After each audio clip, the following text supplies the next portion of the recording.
that's not going to do it. You need one speaker to say, no, there is no such crisis.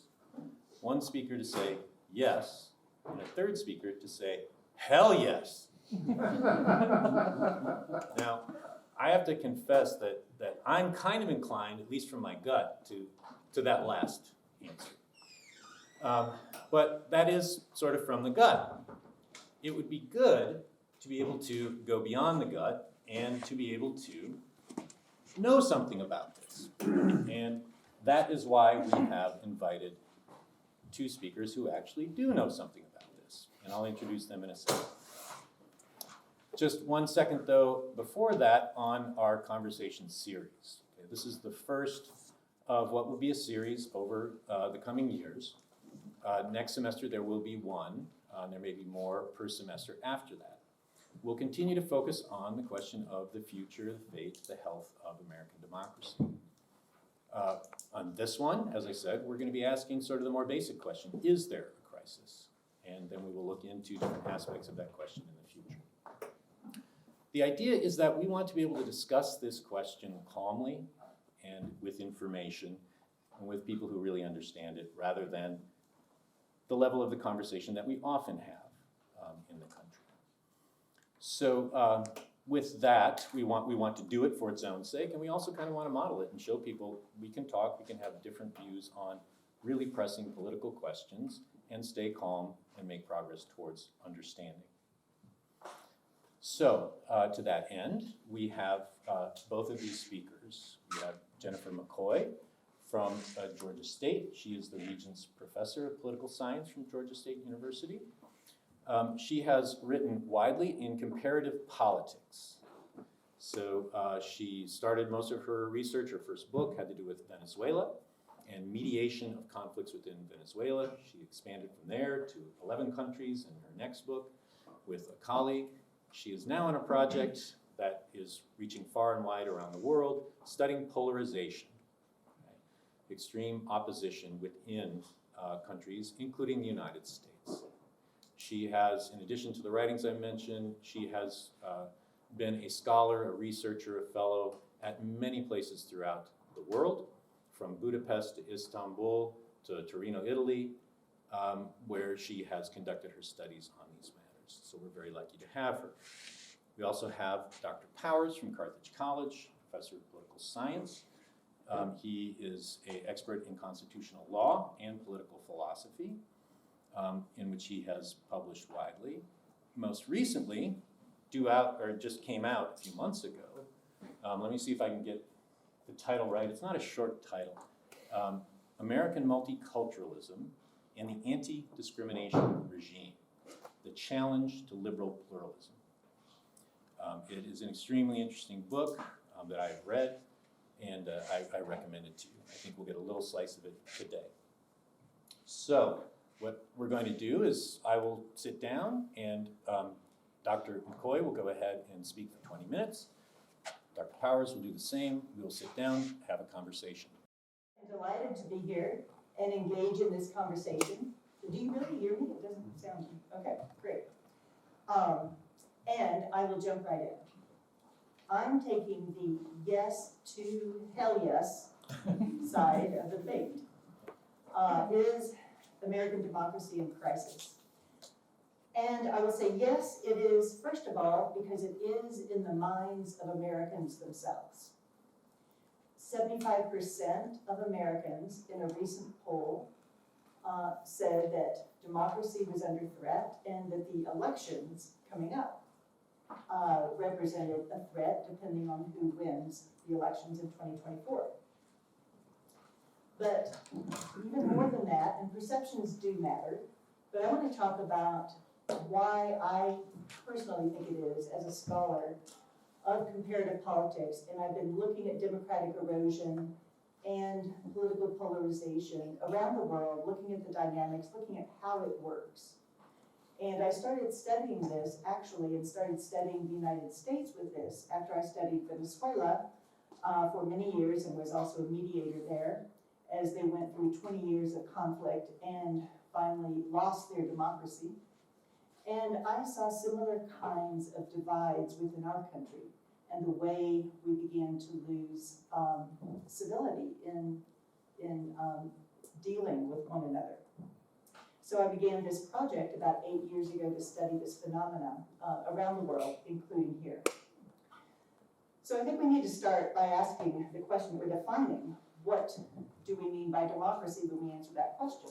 Because people have different conceptions about what democracy actually is in their own mind. So what I mean is simply a system to manage conflict peacefully through political arrangements of elected representation. Okay, that's kind of a basic, simple definition. There can be a lot more to it than that. But it involves a balance, and sometimes this involves a trade-off between the principles of liberty and the principles of equality. And when we talk about liberty, we're talking about individual freedoms, which can be freedoms of commerce and property rights, but also freedoms of thought, freedoms of speech, and freedoms to live where one wants, to work where one wants, and to develop. And when we talk about equality, we're talking about political equality, not equality necessarily in living standards, not economic equality, and in fact, we have a system with capitalism that inherently creates economic inequality that sometimes comes into conflict with our goal of political equality. So I think that this kind of democracy depends on three things that I want to talk about today. That a healthy democracy, a resilient democracy, one that's able to respond to stress that can come from outside or inside. If we think about recent stress or stressors, the pandemic health threat, different kinds of security threat. Today, we have a prime example in Israel and Gaza. Different economic crises, the financial crisis of 2008, the most recent, very severe one. So different kinds of threat. How do democracies respond? I think they need three things. They need, first of all, a consensus on a social contract. A social contract basically is saying, what do we agree among ourselves is the responsibility of the state to its citizens and the responsibility of one to another, of citizen to citizen. What is that? What social contract do we devise as a society, as a collective? The second thing is agreement on membership in the political community. Who is a member of this political community that has created this social contract? Who is a rightful citizen? Who should be granted full rights of citizenship? Who might be considered, in some cases, historically, here and elsewhere, second-class citizens, which of course would deny that concept of political equality I mentioned. And the third thing that we need is agreement on rules of the political game. How are we going to operate? What are those political arrangements? How are we going to elect our representatives? What powers and authority do they have? So I say we're in crisis today because the U.S. is divided on all three of these aspects. The first one, the social contract.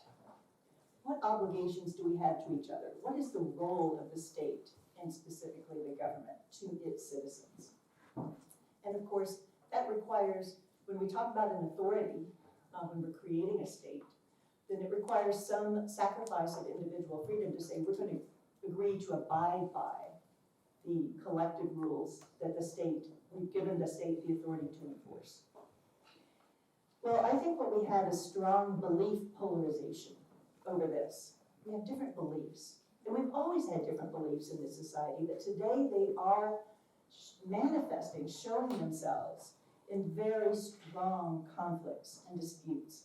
We have belief polarization over whether it is more important or whether what determines a person's future is all up to individual responsibility, the responsibility of that individual to pursue their own livelihood and human development, or whether we have any kind of responsibility to provide a collective welfare.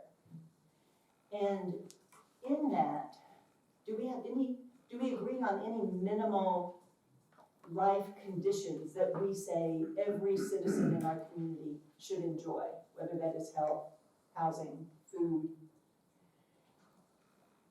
And when we think about what enables a citizen to have equal opportunity, which we have a pretty strong consensus on, I think, that we want people to have equal opportunity, not necessarily equal outcomes, but what determines the difference in outcomes of individuals?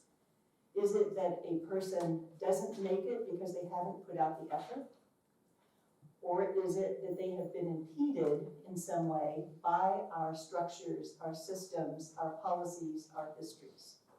We have different beliefs in the answer to that question. We also have, right now, one of our different beliefs is even over our own history.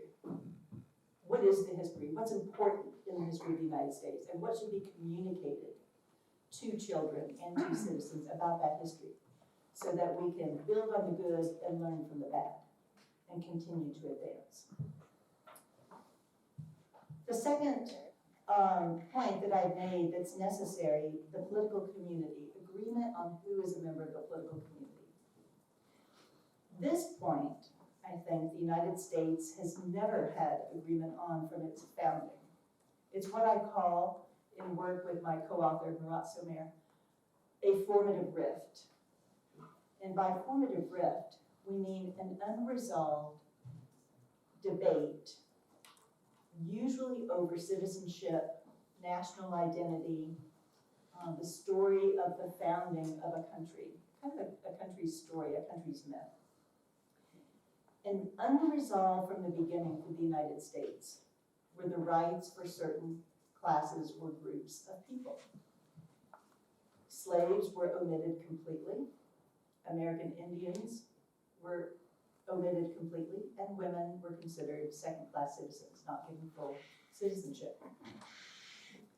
In fact, some of those issues, particularly slavery, gave rise to compromises in the Constitution itself, which we still experience today.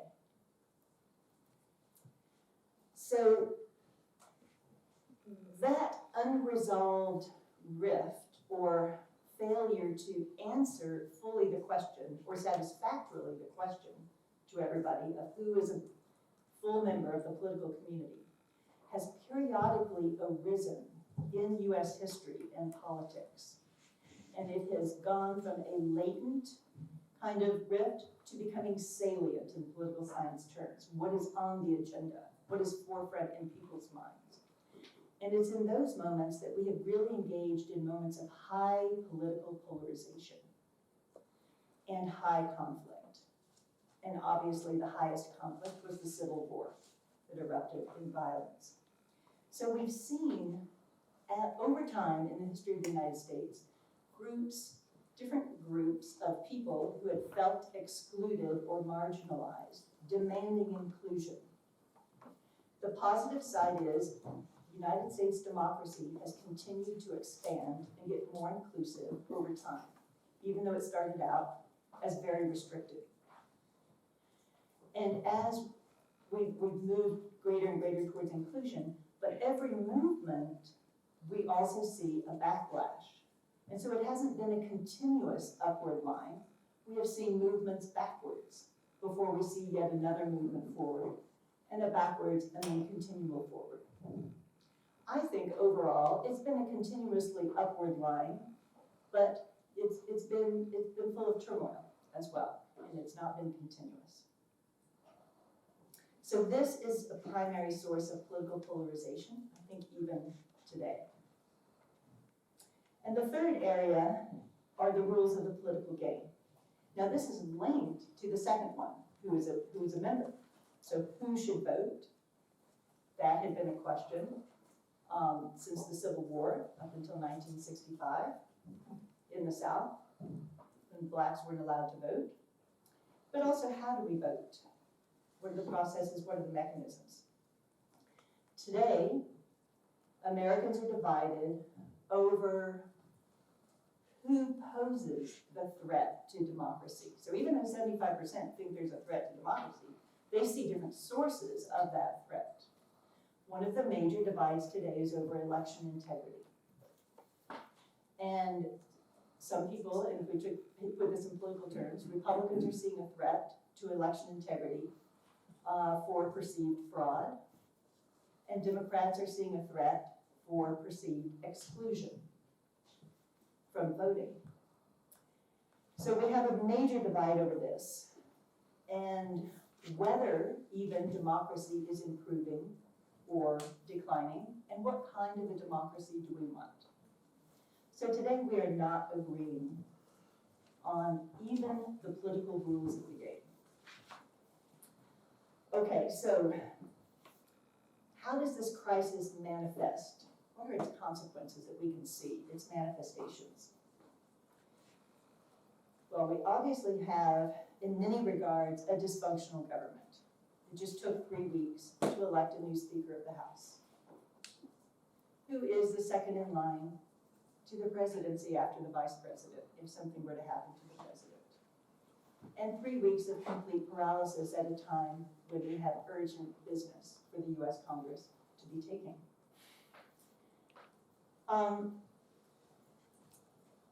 It's not completely paralyzed. We have seen some major bills passed in the Congress, even during this height of political polarization. And sometimes there are a few people from the other party who join in with the major party, whoever's in charge in Congress. But overall, we seem to have a lot of paralysis and dysfunction. And I think that we can look at this and see that the system that we have evolved, some of it originating in the founding of the country and in the Constitution, some of it simply things that have evolved over time, habits and norms that we have evolved, that have no constitutional basis. They could be changed easily. It's just, the way we do things. But basically our system, as it is evolved today, does not handle well political polarization. The first reason it doesn't is a two-party system does not attenuate political polarization, it reinforces it. It forces a binary choice among citizens. There are only two choices.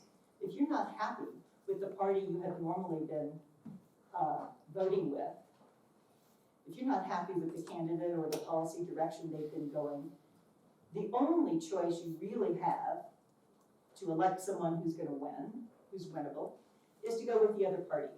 But with the political polarization, we have developed such antipathy toward the other party and fear, an actual perception of existential threat is documented in polls from both sides.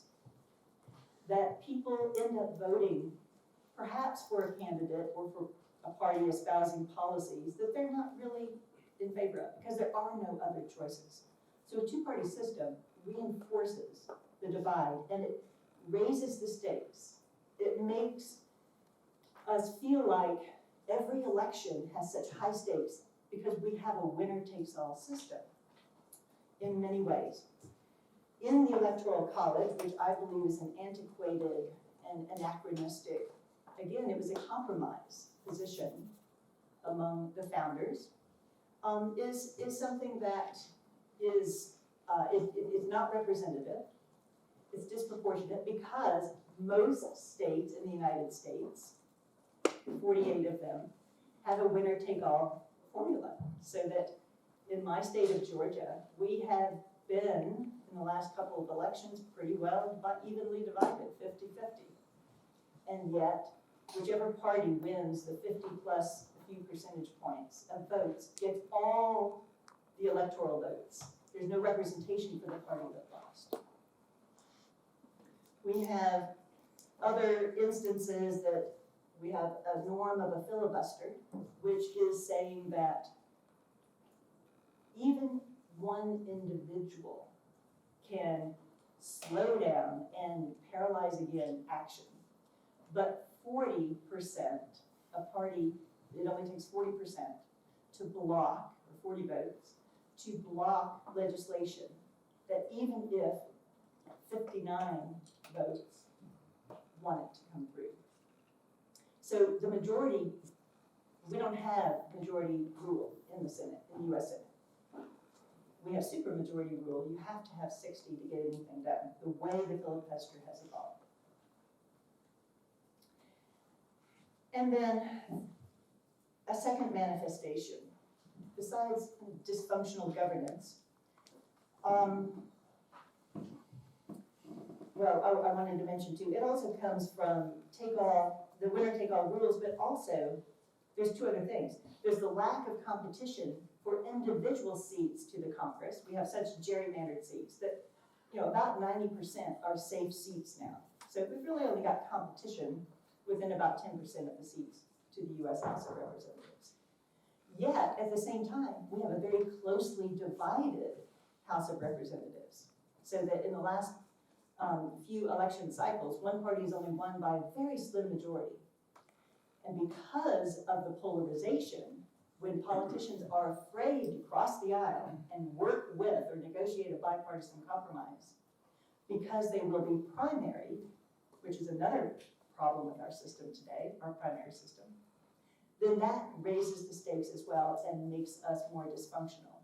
And is really the problem the Republican Party has been facing in trying to elect a Speaker of the House. Because they want to do it all on their own, but they're divided internally, and they've only got a very small margin.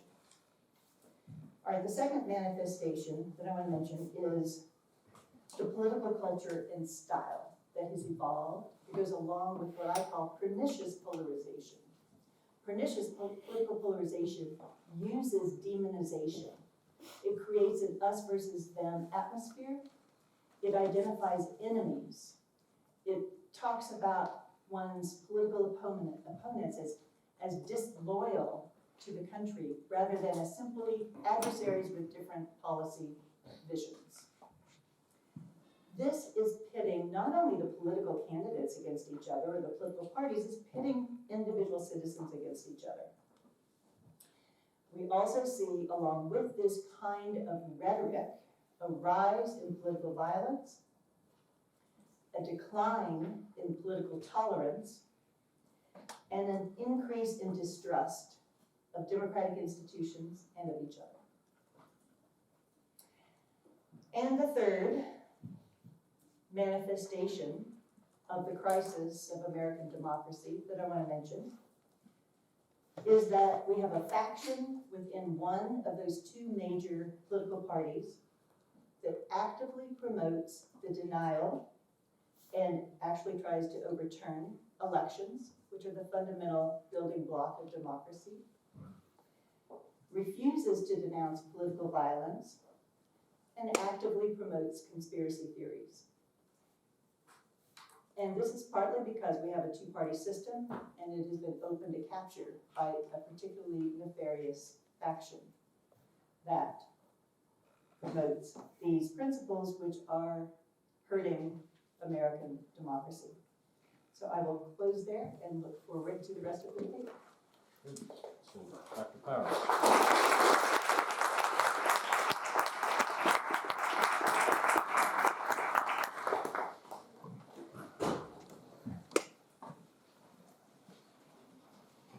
Okay, can you guys hear me? I'm not starting my timer until the mic is working. I'm probably going to go over a few minutes over 20 minutes, maybe 25 on that.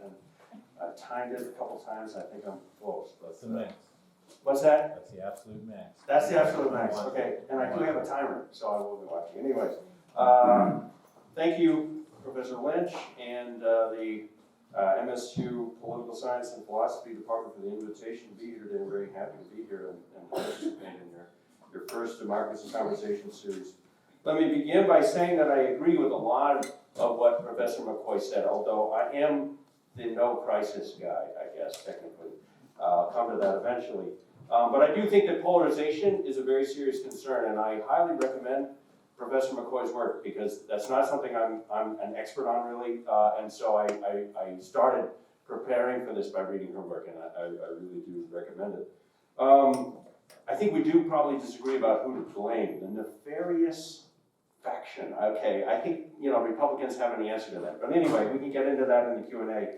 I want to focus on something else instead, other aspects of polarization. Indeed, for me, polarization and things related to it pose a puzzle. Polarization goes together with the fact that the two parties are tied and have been for some time. I'm going to use the scientific term for this is the big tie that I'm going to use. This is not the norm in American history. Usually what we see is one of the two parties is roughly in charge, the other party is sort of the loyal opposition, and then every generation or so that may change. But for the last 50 or 60 years, we've been in a different situation where neither party seems to be able to get a hold of the country for an extended period of time. And that does lead to polarization, makes polarization worse. Neither side can win, so they just keep fighting. The big tie is also problematic because it leads to gridlock and other political dysfunction that Professor McCoy talked about. And as she pointed out, all of this is very unpopular. She used the term, the 75% number. The poll I saw was 80% of voters are fed up with polarization, political extremism, and gridlock. Not only that, but there is fully 40% of the electorate that refuses to identify with either of the two parties, right? So you got this huge group in the middle, and this is the puzzle, right? This is unpopular. There's 40% of the electorate out there that is like, we don't want anything to do with either of these parties, so why doesn't one of the two parties move to the middle, right? That seems like an obvious thing to do. There's a big opportunity there. And I think the answer is that there's something there, something big that we do not see fully, and that's also very interesting about this, that stops the two parties from moving from the extremes where they are into the middle. And that something is the Civil Rights Revolution, and its two interpretations, by left and right. And that's the argument I'm going to make today. Civil rights politics helps to explain polarization. It also helps to explain the big tie. One of the reasons parties are so polarized and that polarization is so bitter is that the issues raised by the Civil Rights Revolution are too important to both sides, and so neither side is inclined to want to compromise. And it leads to the big tie by eroding the support on, or it leads to the big, well, I'll come to how it leads to the big tie in a second.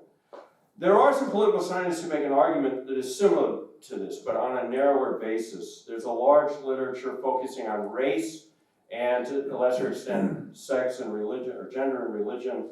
And this literature begins from the well-known fact that the Southern white Democrats started to migrate to the Republican Party in the 1960s, and that today race remains an important dividing line between Republicans and Democrats. Outside of political science, less politely and more politically, this is sometimes just an accusation that Republicans are racist and misogynist, as in Hillary Clinton's famous statement, "You could put half of Trump's supporters into what I call the basket of deplorables, the racist, sexist, homophobic, xenophobic, Islamophobic, you name it."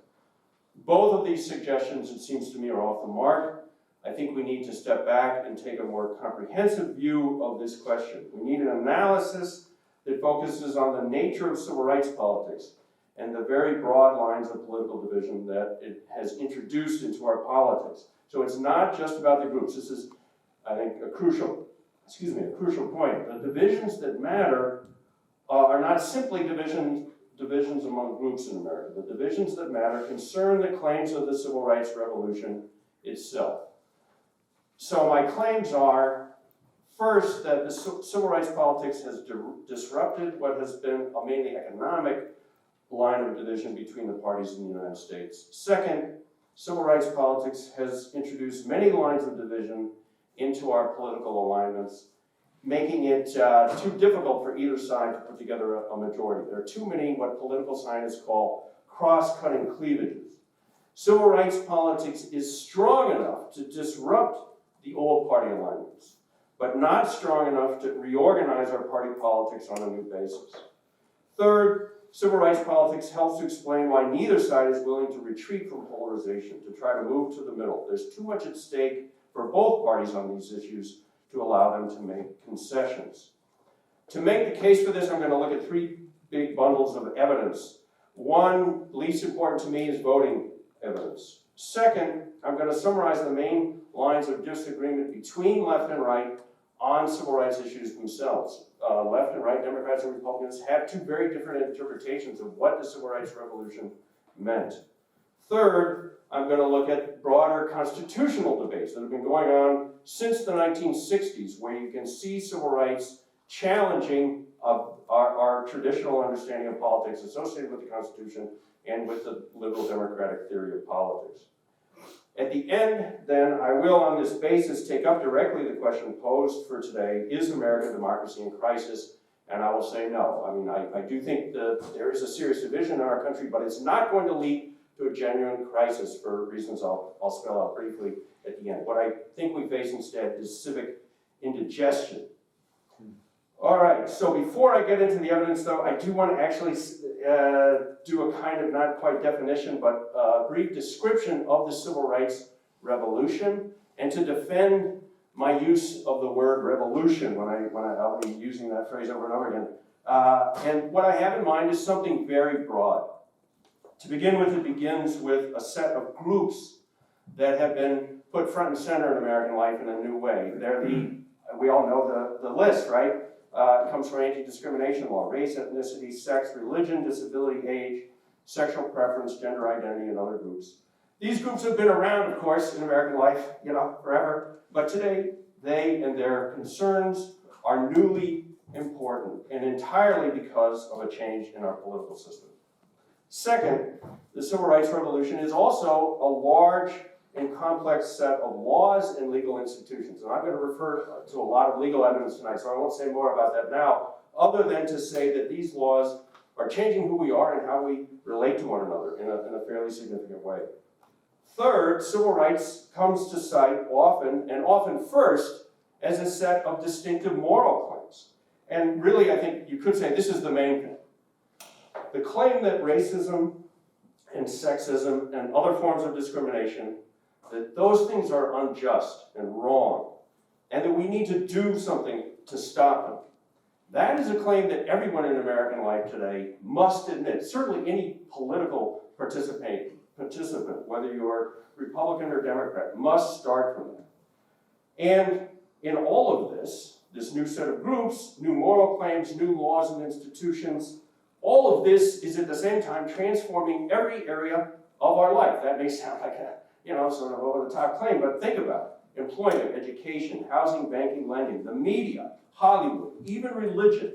Every profession has been affected by the Civil Rights Revolution. Law, medicine, psychiatry, the military, all of academia. I could go on and on at that level. I won't. The point is simply to say that using the word revolution is justified when talking about civil rights politics. We are living through a real transformation of modern democratic life brought about by this revolution.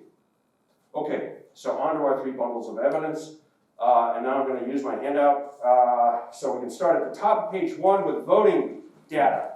I'm going to move very quickly through all of this, and most especially here. I don't really want to say a lot about voting data, I think it's fairly straightforward. There are differences between groups in how people vote. If you look at the Democratic Party, Black, Asian, Jewish, Hispanic voters vote Democrat in big lopsided numbers. And Republicans, whites, white evangelical Christians, and white men especially vote overwhelmingly Republican. So there are differences there. And you can also see a divide between LGBT folks and evangelical Christians by looking at these numbers. So the groups do line up, and that's certainly important evidence. But it's a two-dimensional, very flat view of the question. It doesn't tell us some of the most important things that we need to know to understand the Civil Rights Revolution. It doesn't get into the specific issues, and so I think we have to get beyond just looking at the groups. So let's look at our second area of evidence, and this is where left and right, Democrats and Republicans, have two very different ways of thinking about both what discrimination is and what anti-discrimination is or ought to be. And you see this in two bundles of debates, one about affirmative action and one I would call just wokeness. The affirmative action debate has been around since the very beginning, since the 1960s. And this is a dispute between the left, who basically says, when you see inequality between blacks and whites, or between men and women, or between other affected groups under the anti-discrimination regime, that is discrimination, or it's evidence that there is discrimination there somewhere. And conservatives are like, no, that's not discrimination. Group inequalities themselves, that's not discrimination. In the law, this is a distinction between disparate treatment, which is the Republican or conservative point of view, and disparate impact, the view of folks on the left. And as I say, that underpins the debate over affirmative action. It also structures how we talk about voting and representation. Democrats have in fact institutionalized the left position here by adopting proportional or group representation schemes in their own delegate selection processes and other party governance rules. This divide has been around, as I say, since the 1960s. Even when the Civil Rights Act of 1964 was being proposed, there was a debate about this. And it continues today. If you look on page 2 on the back of the handout, near the top, I have a poll there, a recent poll on affirmative action that shows about a 30-point gap between Democrats and Republicans on this issue.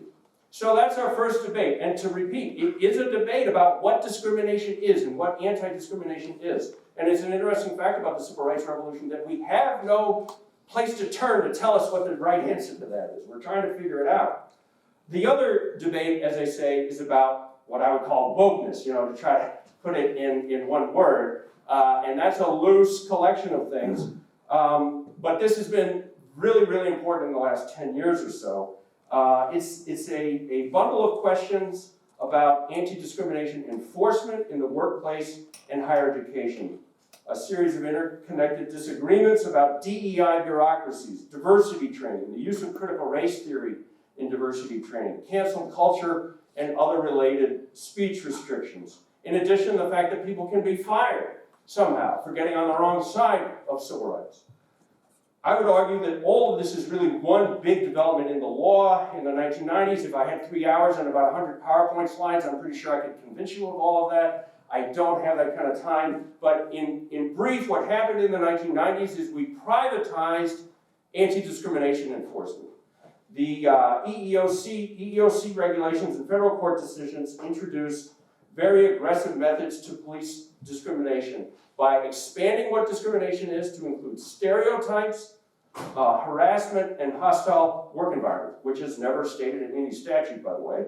And then employers were told, you're liable for this if you don't enforce the new scheme in a fairly aggressive way through what the EEOC called preventive and corrective measures, to include things like diversity training and disciplinary measures to include firing people. That comes straight from the law and from government. We don't see that today because it's privatized.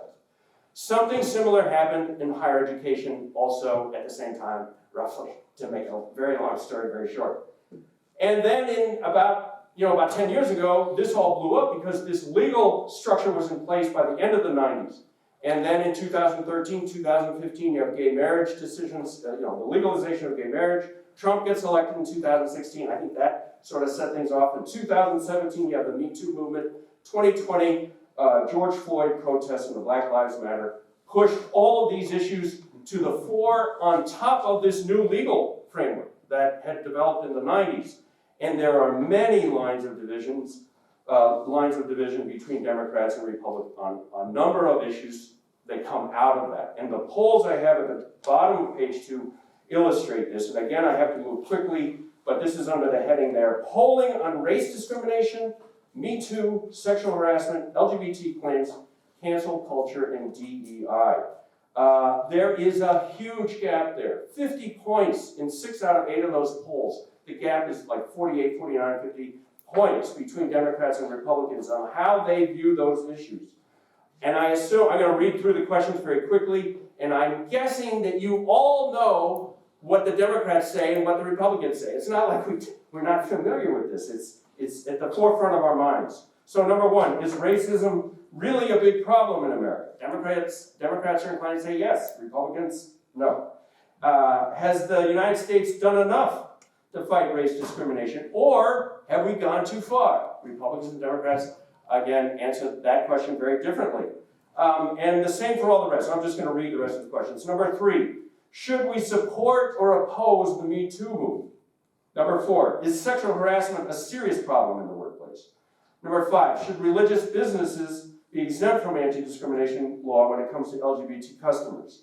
Number 6, have Americans gone too far or not far enough in accepting transgender persons? Number 7, is online cancel culture punishing those who don't deserve it or holding people accountable in an appropriate way? Number 8, finally, is increasing DEI at work a good thing or a bad thing?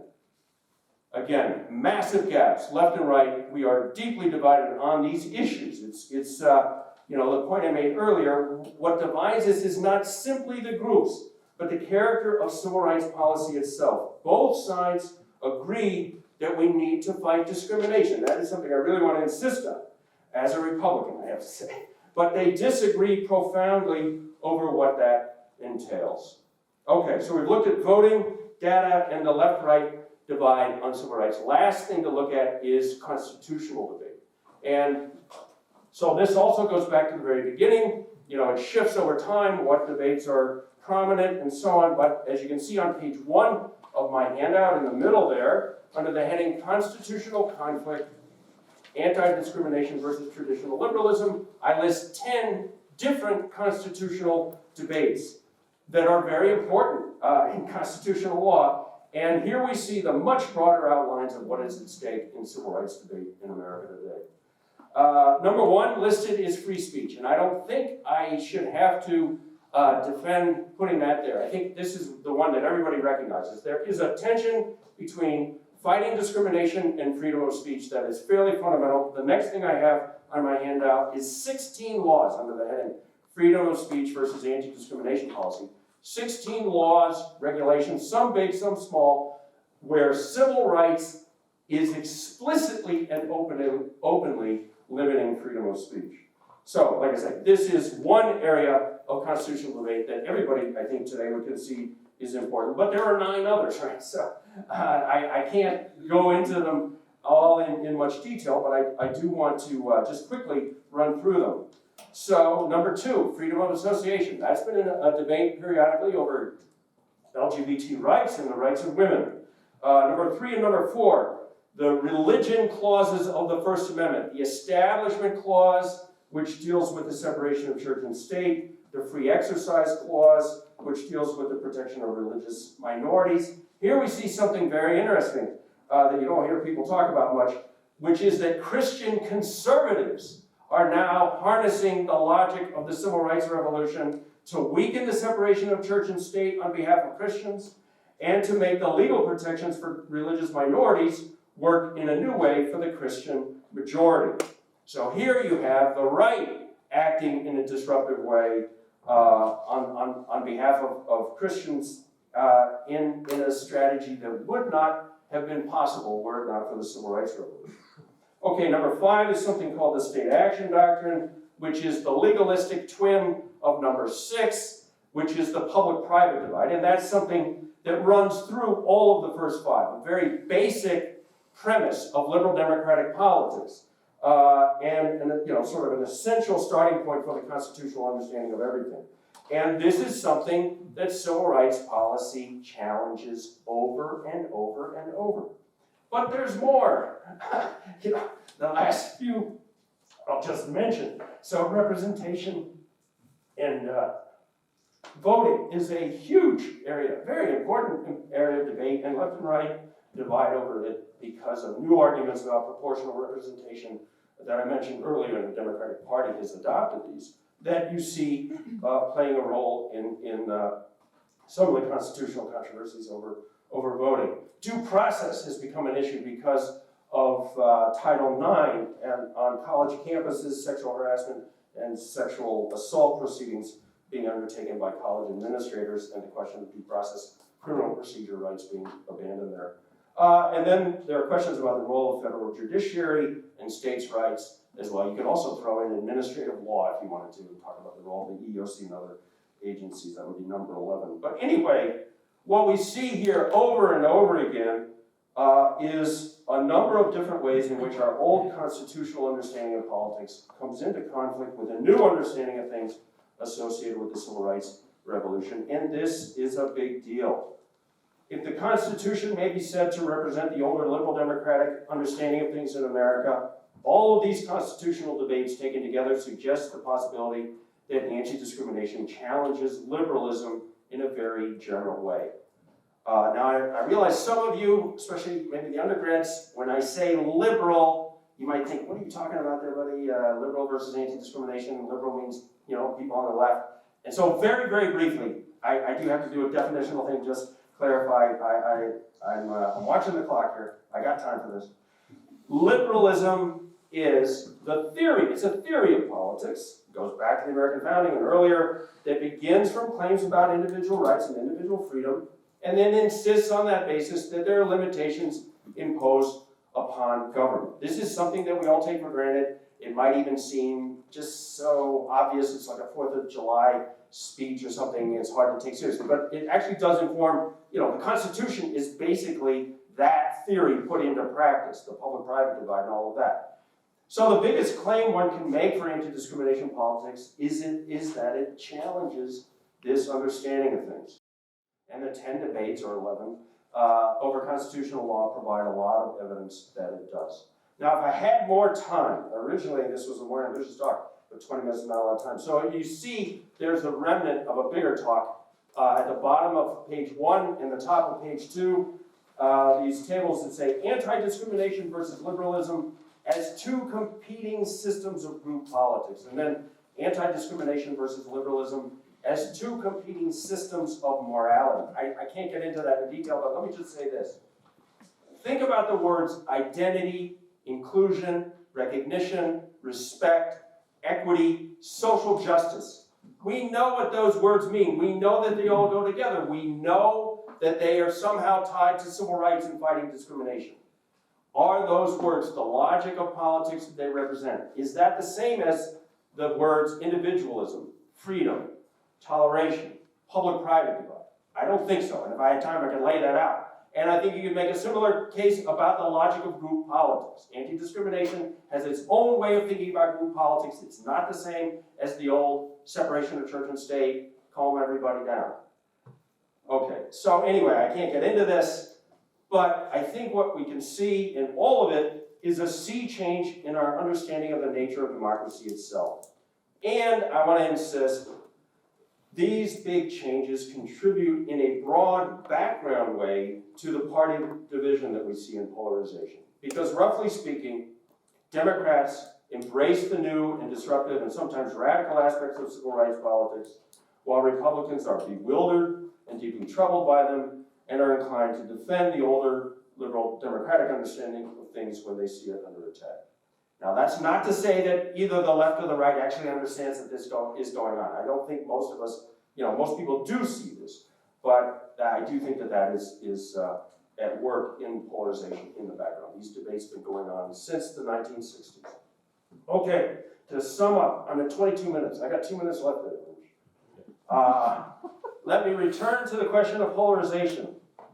There's a lot of broad evidence that American politics has been affected by the civil rights revolution in a big way, and that civil rights politics divides Americans, even if we don't fully see it. The civil rights revolution represents some important portion, I want to insist, of the explanation of party polarization in America, and it contributes to the big tie by pulling working class voters away from their natural home in the Democratic Party, by introducing many different lines of political division on many different and important issues, and thus making it harder for either party to pull together a winning majority coalition. And finally, the Civil Rights Revolution contributes to both polarization and the big tie because it explains why neither side is willing to retreat from polarization or to try to move to the middle. There's too much at stake in these debates, and neither side finds it possible to back down. I will add that, as a qualification, not all the polarization of the big tie is explained by civil rights politics, but it does play a crucial role, and this is not something that we have thought very much about. Let me conclude then by addressing directly the question, is American democracy in crisis? As I said at the outset, I don't think we do. I think we don't face a crisis. We face ongoing civic indigestion. Now, it's true that if civil rights is a key cause of polarization and the big tie, then that is troubling because it means we don't yet know how to live with this new and important set of commitments in democratic life.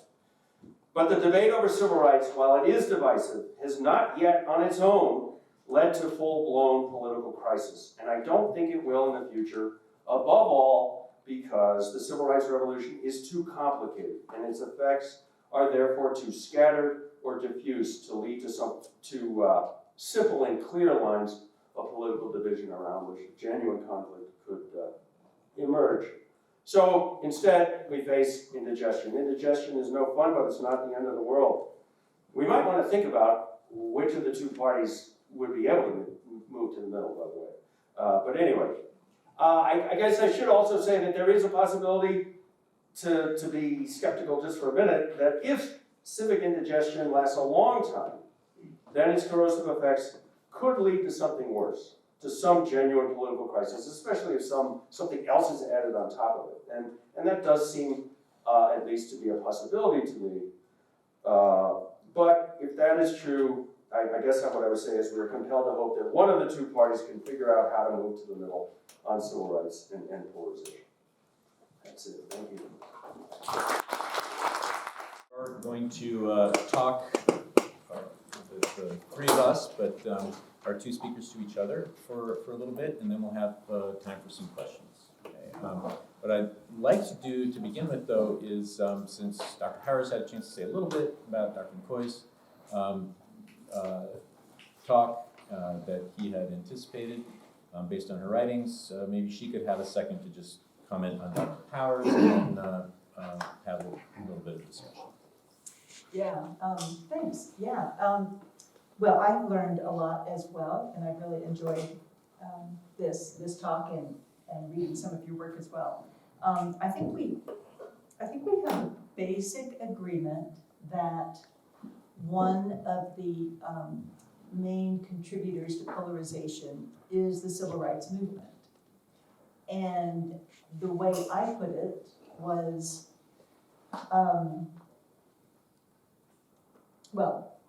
or the way political scientists look at it is with the civil rights movement, yes, the parties did change, as you alluded to. And what we look at is, okay, who is going to be in each party? And I think that the stats you gave in the handout were excellent to show that the parties have sorted, and there's been a lot of sorting of the population into the two parties that hadn't happened before. So that now what I see is a little bit different than the way you express it about the cross-cutting cleavages. What I see is that we're erasing the cross-cutting cleavages because we're putting different groups into each party, and they no longer cross over. So one person's identity, it could be a racial identity, a religious identity, a sexual orientation identity, and political ideology identity now line up more than they used to within one party, and each party is more homogeneous than it was. And so in the past, these cross-cutting cleavages really did cut across, and the two parties could build coalitions across the party lines. And that was partly over the question of race. And conservative Southern Democrats would, align in some cases with conservative Republicans on those issues. And economically, the same, more socially and economically liberal Republicans would align with some of the more liberal Democrats on some of those issues. And that is no longer the case. They simply do not build cross-party coalitions, and that is a major problem. So I actually do favor moving toward proportional representation in a different way than you were thinking of it. I think you were referring to the Democratic Party having quotas for these different group politics.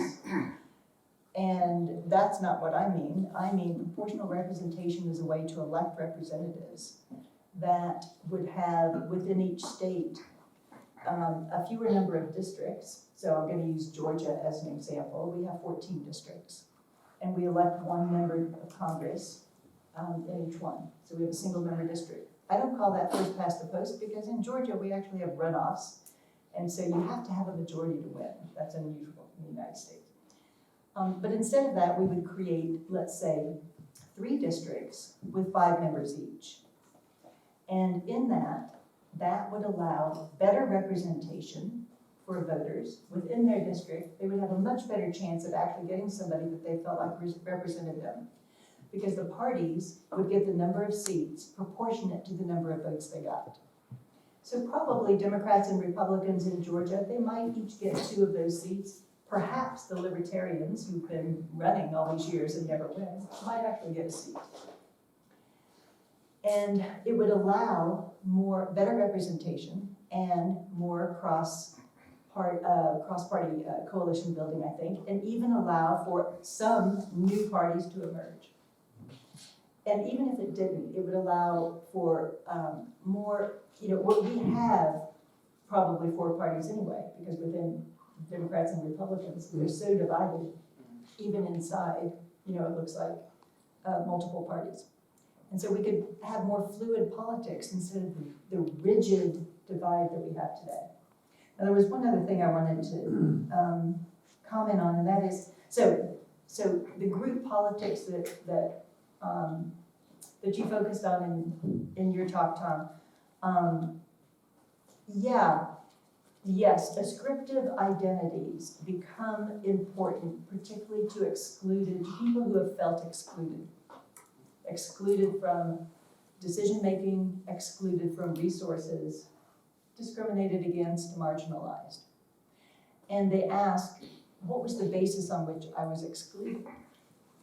And often it comes down to, or it seems to come down to, a particular thing. It might be their sexual orientation. It might be their race. It might be their gender. And so then, yes, they do band together because they're trying to fight for their rights on that basis, to erase that exclusion, to be included, to get rid of that basis of exclusion. I do agree with you. So I don't see any problem with that. I think that's what has to happen. That's how politics works. You have to form groups, you have to fight, and you have to try to form coalitions. I do think there is, it does sort of encourage the super sensitivity that you refer to. And there is a lot of super sensitivity. And I understand the concern with the idea of political correctness, walking on eggshells. I'm not even sure, I'm always asking, okay, what is the term? I'm asking my students, what terms do you guys use these days? I understand that can be, kind of nerve-wracking. You never know when you're going to offend somebody. And either they'll tell you loudly or they may not tell you at all, and then they'll tell other people, and then, something bad could happen. So yeah, I agree that that's kind of a problem. I also think that there's a problem on the so-called left. I really hate just talking about the right and the left because I think it's much more nuanced than that. But, among liberals, among the left, particularly among educated, intellectuals, here we are in the university, that there is too much arrogance, there is too much disdain that is often expressed. I think that's a fair complaint. In both directions, you mean? No, from the left to the right. People without college educations or working class, claim that they're looked down upon. And then a reaction probably. Basket the of right to people. them. Right, with things like that, yeah. So yeah, I do agree with that.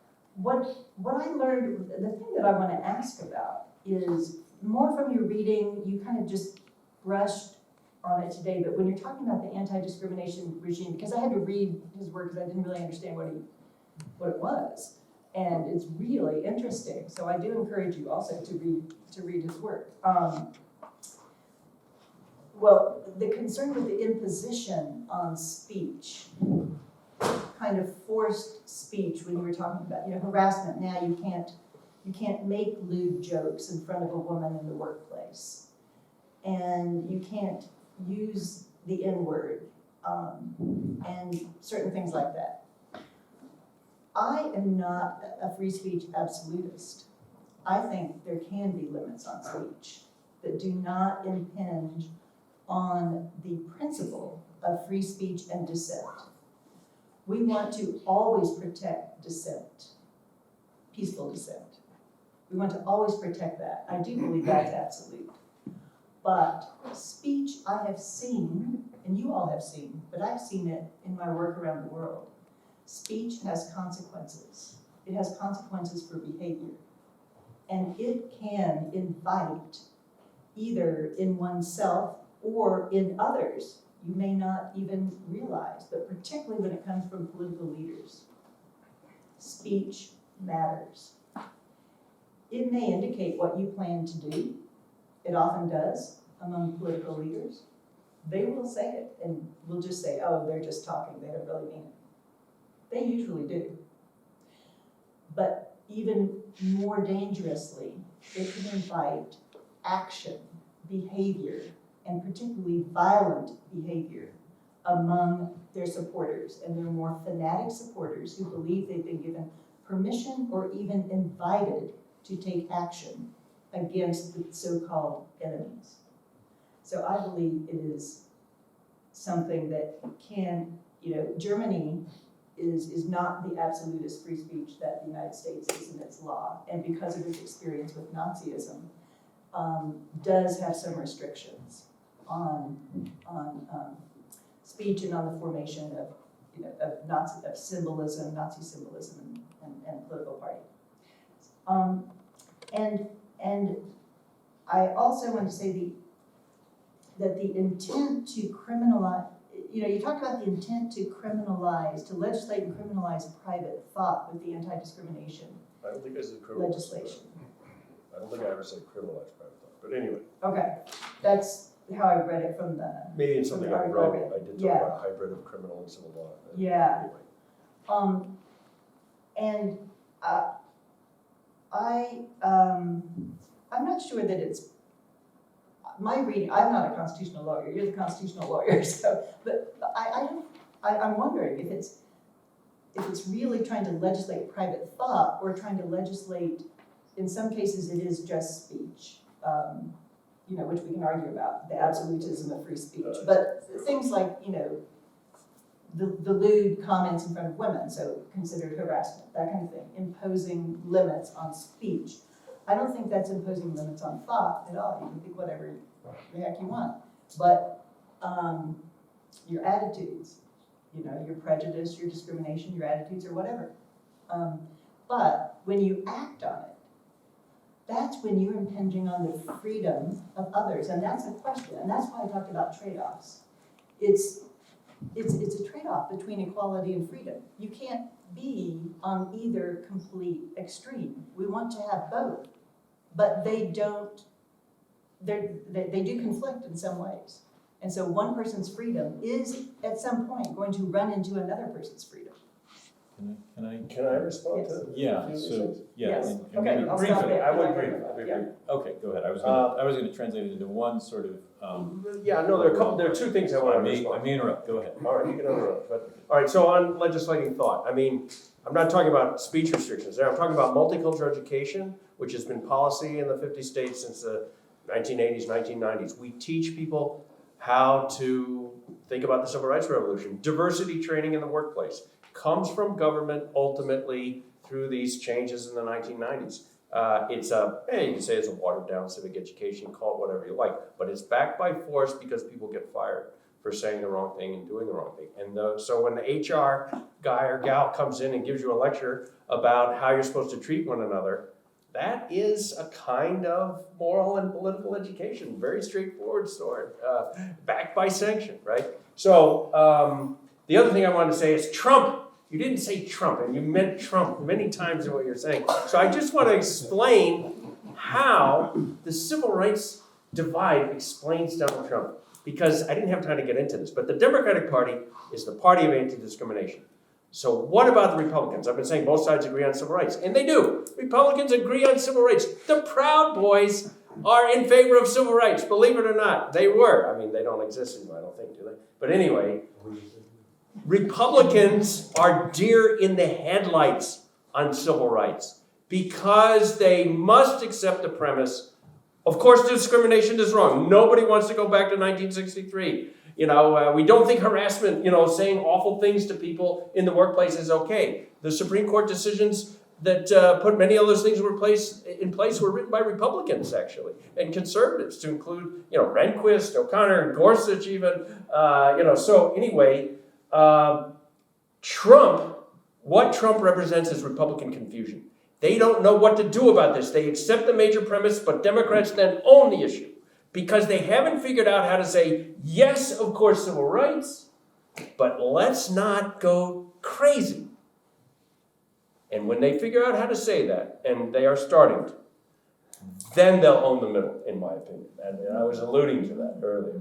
Because Americans agree that civil rights is wrong, but Americans do not like wokeness. And they don't like affirmative action either. And this is stunning to me. I didn't actually know how the polls lined up on affirmative action, but if you look at my poll numbers, 60+% of Democrats don't like affirmative action, depending on how you ask the question.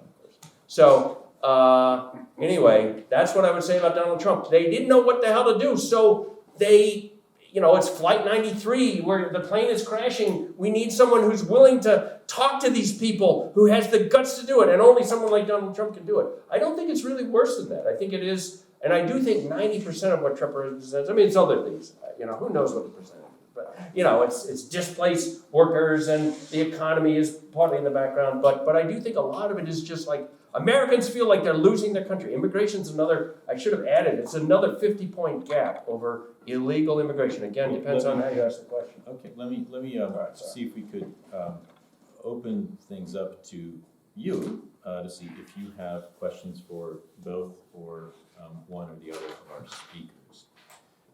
So could we see if there are questions from the audience? I think what we'll do is have a couple questions, and they need to be brief, and our responses will need to be pretty brief.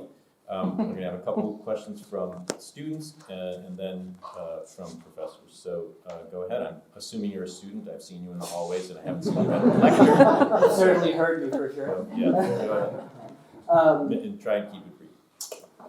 So we've talked about if there is a crisis, and for the most part, you both have agreed that there is some sort of crisis going on. So I'd like to ask both of you, what solutions do you see to this? And also, how could you see that solution incorporating the other perspective from the opposing side? Thank you. Okay. Dr. McCoy, you want to take that? We're gonna go now? Okay. Sure. Okay, I do have 3 solutions. Okay, now you pose, this is very interesting, how to incorporate the other side. Okay, that's good, that's hard. My first solution is reforming the institutions. I alluded to that in my talk. We need to reduce the stakes, and we need to improve and have more equal representation.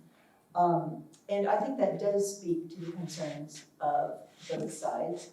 And I think that a lot of people, as you said, a lot of people, but also a lot of people in Congress are really tired of this, of what we've got. They want to change. And so some of the solutions that I've been working on, my ideal would be moving toward this proportional representation system away from our single member district system, which we can easily do just by legislation. But if we don't even get there, if we change to multi-member districts and use ranked choice voting, that is one, and that would help both. It would help both parties and these potential third parties to get some representation where they currently do not because of the winner-take-all system we have. And so that's one. And then a second solution is civic education. And I think we do need better civic education. And you there's lots to talk about the multicultural education you mentioned, but anyway, civic education. Americans do not know, my students do not arrive to my classrooms knowing what is a collective good, what is a public good, what is the role of government. What they've heard all their lives is government is evil and stealing your money. What is the role of taxation? And what is a public good? What is civil discourse, which hopefully we're modeling today, I hope. But what is civil discourse? What is history? What is the social contract? I think we need a lot more civic education for both young people and for adults in the country. And my third solution, that I think is good for everybody, and my third solution is renouncing announcing that both voters need to reject and candidates and elected leaders need to renounce violence when it occurs among their supporters, even among the members, the elected representatives, anti-democratic behavior, such as refusing to accept election results, and that all need to be informed and seek the truth, seek out information, look for alternative sources for information. We need to engage with others and be curious and learn from one another and be curious, what does underlie that point of view that you just expressed? And we need to participate. And I think that those go, I think that a lot of that would be accepted on both sides, or seen as valuable on both sides. Thank you. Briefly? Very briefly, I mean, there are, this is one thing I learned from your work, many mechanical explanations of polarization that have to do with the way primaries work, some of the things you mentioned, the way the parties work and so on. And so I don't know how to, I haven't thought much about how to deal with those, but I would just go back, if civil rights is a big chunk of our polarization, then I would say that any party that can figure out how to really talk directly to the country about civil rights in a direct way without being afraid to do it. I think we're all afraid to do it now. I think everybody's just freaked out by it. When they have to talk to the other side, they just don't know how. And I mean, I've been doing this long enough that I actually kind of feel comfortable, but then I've said to Professor Lynch, you should never feel comfortable. I always tell my students, am I gonna get fired today? That's the big question. But I do think if one party can move to the middle, that will end polarization, because much of the anger and disharmony will dissipate. And I do think it's gonna be a lot easier for Republicans to move to the middle than Democrats, because Democrats are defined by a deep commitment to these issues. And Republicans, in my opinion, are where the country is. But anyway. Okay. Are you a student? I'm not a student. I'm gonna wait for just 1 minute. One more student. You're a student? Yes, sir. Okay, student. Question for you, sir. You stated several times the Republican Party could more easily move to the middle. Okay. How exactly do you think that will end polarization? Because would that not leave an opening for someone else to move farther into the right? Or for the Democratic Party to also try to come into the middle to, I don't want to say combat, but also gain back votes? I just don't see a bigger to the right existing. I think the far right in the United States is very small. Because of polarization, they have an outsized influence. And I would say that so far on civil rights, you see the somewhat far right, and I like these far right guys. They are the only people who have supported my book so far. So I mean, I know these people. Therefore, I like them, but they are, in my opinion, and I realize they may see this video, but the DeSantis strategy is to attack the extremes of the left. And what we need instead is civic education. We need to understand that something big really happened in the civil rights revolution, and it's not something we're used to, because civil rights is about morality. And Americans are not like that. That's not what our politics is about. We're like, this realistic people, we're bourgeois, we're not all moralistic. But somehow that got introduced into our politics, and we need to figure out how to come to terms with that. And once we do, I think everybody will calm down a little bit. Okay, and you see hope for the Republicans being able to do that. My Maybe colleague, Democrats faculty will do it. member who I identified mistakenly as a student before. I'm Could you? pretty young, it's okay. Yeah. Flattered. So this is awesome. This is a great series. So thanks for organizing this. So I have a lot of thoughts. I'll try to keep it as brief and concise as possible. But one thing I do want to say is I do think there's a lot of nuance with the left and the right. I think we're kind of oversimplifying. I don't put liberal and left in the same category. I think that, and I think when you think of people who feel politically homeless, there are a lot of people who critique the Democratic Party from the left. So I want to acknowledge that. The piece I'm confused about, or thinking about, and want your response, both of your response to is, when you think about these trends and this increased polarization, what are your thoughts on demographic shifts and demographic trends, right? So I speak specifically about the conspiracy theory of the Great Replacement. I speak to all these co-opting of words. You mentioned that Americans are anti-woke. I disagree. I think that wokeness has been co-opted by a particular political party. You mentioned the affirmative action. I think it depends on how you ask the question, and where people are, I think they're opposed to is how affirmative action is practiced now, but people do also agree with increased diversity in these spaces. So can you speak a little bit more to the nuances? I think there are a lot of like terms that are just throwing around there that seem to be very reductionist. And then also speak to how would you argue at this point that perhaps the Republican Party just, you mentioned Americans feel their country is changing, they're losing it, right? Well, I would argue that's because it's specific types of Americans, white, men, Christian. Yeah. So how can you speak a little bit more to how those Before you answer. those demographic shifts might influence some of this polarization? Thanks. And just before we get at least brief responses to that, could we just get a couple other questions that were out? Dr. Pybus, you had your hand up before? Oh, okay. Is there enough? So, Farhan, if you could get your question out. Okay, so you propose changing the election modes to a different mode to represent more people. So if that does not work, would you think that changing the system from a presidential to parliamentary would represent more people in the country? Okay, and then just in case, I don't know if we're able to pick it up on video, so we had a question, an essence of the question had to do with demographic shifts. Can you give an account of that? And I think that was more directed to Dr. Powers, but you did say for both. So how does it fit into each of your paradigms? And then also move toward a parliamentary system. One other question, we have one other one. Dr. Romano, and then sorry for other hands that are up.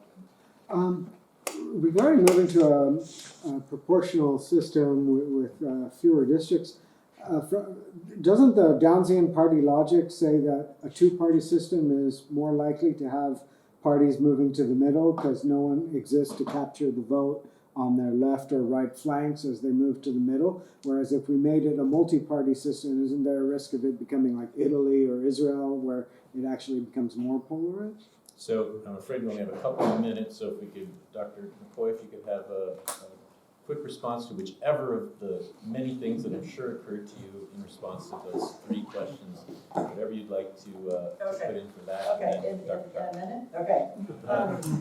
Yeah, demographics are extremely important, and I didn't get to really talk about this. A major challenge for the United States is to decide how to be a multiracial democracy, which it is, and which has been a major change. And the proportion of whites has been declining and will become, a non-majority in a couple of decades, if not sooner. So that is a major thing, and I think that does create some anxiety among a lot of people, as did the increasing diversity, the increasing role of women in the workplace created some anxiety. Increasing diversity of religion creates anxiety about diminution of values and that kind of thing. So yeah, there's a lot of effect of that. President to parliamentary system. Parliamentary systems are less polarized. They have more fluid coalitions in general. And because I think if we're retaining a presidential system, it would not turn into, where's the question? It wouldn't turn into an Israel because it's not a parliamentary system. And so you don't have to build a majority just to be in the presidential seat of coalitions. You wouldn't be captured. We already have capture by an extreme in the Republican Party. That's what I'm talking about, the extremes. And so if different groups were able to form, different ideological groups were able to form their own party, you wouldn't have to have one of our only two parties then held hostage by them, which they have been these last 3 weeks in the Speaker House. Thank you. Okay. As brief. Yeah, on race and the groups, there were Teixeira and Judas, I guess, in the early 90s had a book on the emerging Democratic majority or whatever it was called, and so this has been a prediction that this demographics is going to change everything. But everybody notices Latinos are not a reliable group. Women, don't line up this way. Latinos are shifting Republican a bit.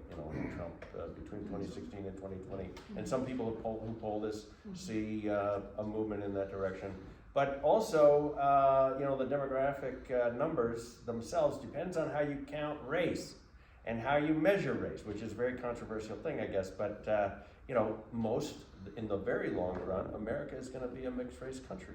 Demographics are actually blending people. So I think anybody who thinks, well, it's all reducible to race and other groups, that is fluid and changing and not reliable. And it's two-dimensional. It ignores the substantial disagreements that people have about, what I call wokeness. I mean, everybody calls it. Who captures it? It doesn't matter. Everybody knows what wokeness means, left or right. It has been turned into a term of abuse for a reason, because people don't like the fact that people get fired. They don't like censorship. They don't like diversity training. Most people don't like this stuff unless, some people do, some people think it's necessary and so on. But it is, generally speaking, unpopular. I don't have data with me on that one. I should put it together. But anyway, so I do think the middle of the country has second thoughts, but everybody's committed to fighting discrimination at the same time. Okay, thank you. Now, we are out of time for the discussion in this particular conversation, but we are going to continue the conversation in the next semester. Actually, one of the things that we are probably going to be discussing is whether or not, and if we should, in what way there should be actual constitutional reform or even a new constitution in the United States. So it follows very well on the heels of this.